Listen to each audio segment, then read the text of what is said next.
Good evening. I have decided to quickly review what I just watched before I go and get Pickleback. Because as my last few reviews have said, my routine now is that on a Monday, while my dog is still with her dog walker / dog daycare, I come here and see a film.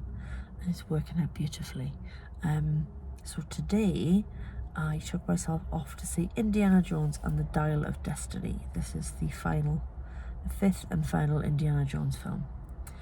I am a big fan of the Indiana Jones franchise, and by that I mean I like 1 to 3.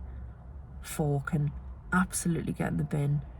I saw it once at the cinema when it first came out, and I remember very little about it other than I know I hated it, and I don't think there's many people who did enjoy it. So I'm really glad that they've got to do one last hurrah for Harrison Ford as Indiana Jones, and that Kingdom of the Crystal Skull wasn't where it ended. For me, my favourite one of them all is always going to be Indiana Jones and the Last Crusade, the third one, for a whole host of reasons. Sean Connery as his dad is incredible. Obviously it features River Phoenix at the beginning. It shows how Indy got his scar. It's just glorious. I love the third one so much, but this was a really welcome return to form. Is it as good as the original 3? No. Is it better than Kingdom of the Crystal Skull? Absolutely. Most things are. What I really enjoyed about this is we start in 1944. So we are peak Indy at that point, you know, surrounded by Nazis and fighting the good fight. They've obviously done that thing that they do where they make him look younger, which is really clever. So it just looks like Harrison Ford is Indiana Jones as we know and love him. We also meet a character called Basil Shaw, who's played by the absolutely wonderful Toby Jones. And they are in pursuit of an artifact that the Nazis have captured, because, you know, the Nazis were big fans of taking stuff that wasn't theirs.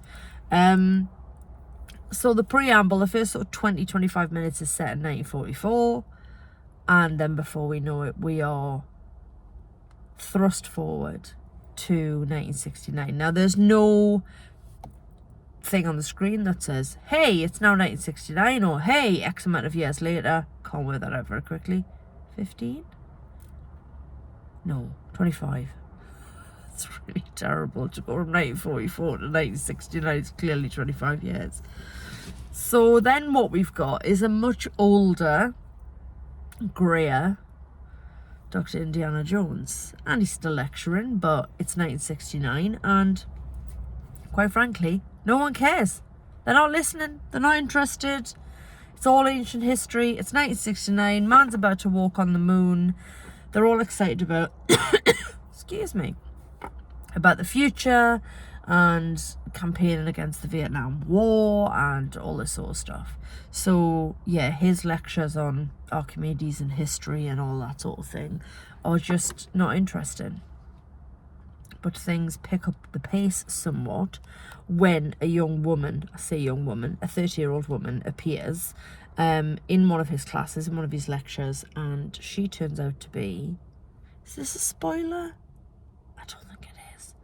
She turns out to be the daughter of Toby Jones's character. So this is Helena Shaw, who clearly has inherited her father's interest in archaeology and history, and she seems to have her godfather Indiana Jones's sense of adventure. Helena is played by Phoebe Waller-Bridge, who is superb in everything. I'd quite like to dislike her because she's good at everything, but you can't because she's also excellent. She also looks great in 70s gear, and not 70s, 60s gear, because she's about 7 foot tall and she's got these fabulously long legs. There's lots of wide trousers that just look great. So she is after something that, well, the Dial of Destiny of the title, which has a better name than that I can't remember how to pronounce. She is after that as well. Her father did a lot of research on it, and she wants it, and other people want it, And obviously there's Nazis because it's an Indiana Jones film. So chief villain bad guy is played by Mads Mikkelsen, who, I hope he won't mind me saying, makes an excellent Nazi. I don't actually know where the guy's from. I don't think he is German. He's not German. He's definitely not German. I just can't remember what his nationality is. But yes, he is excellent. He's very good at playing creepy and calculated, because obviously he played Hannibal in the TV series.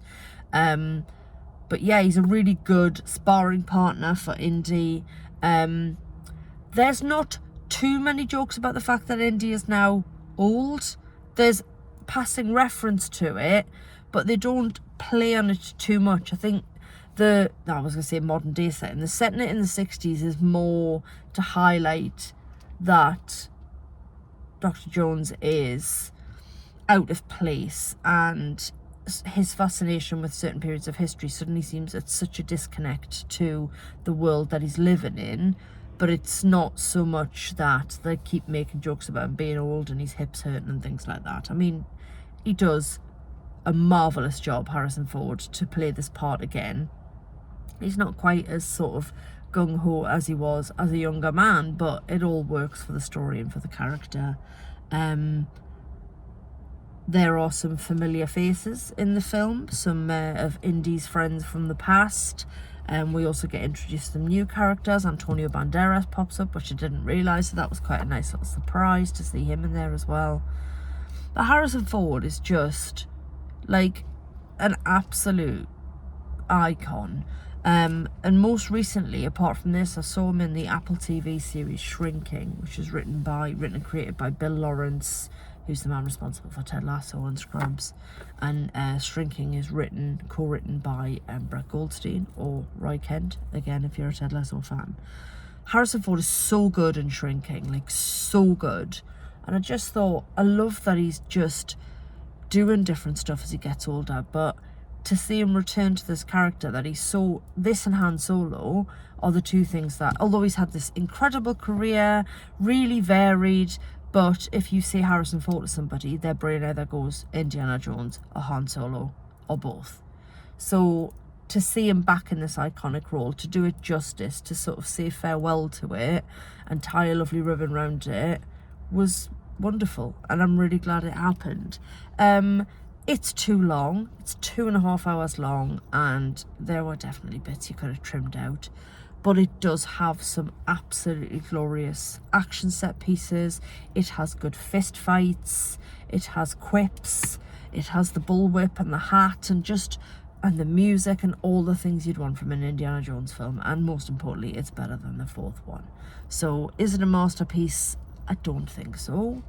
But did I enjoy it? Yes. Although, as I said, it's too long and my attention did start to wander a little bit. But it was a fabulous farewell to this character. Great new characters brought in that fitted in beautifully. Phoebe Waller-Bridge was excellent. And it was a lovely and fond farewell to Dr. Jones. So, yeah, glad I got to see it. Until next time, kids. Katie out.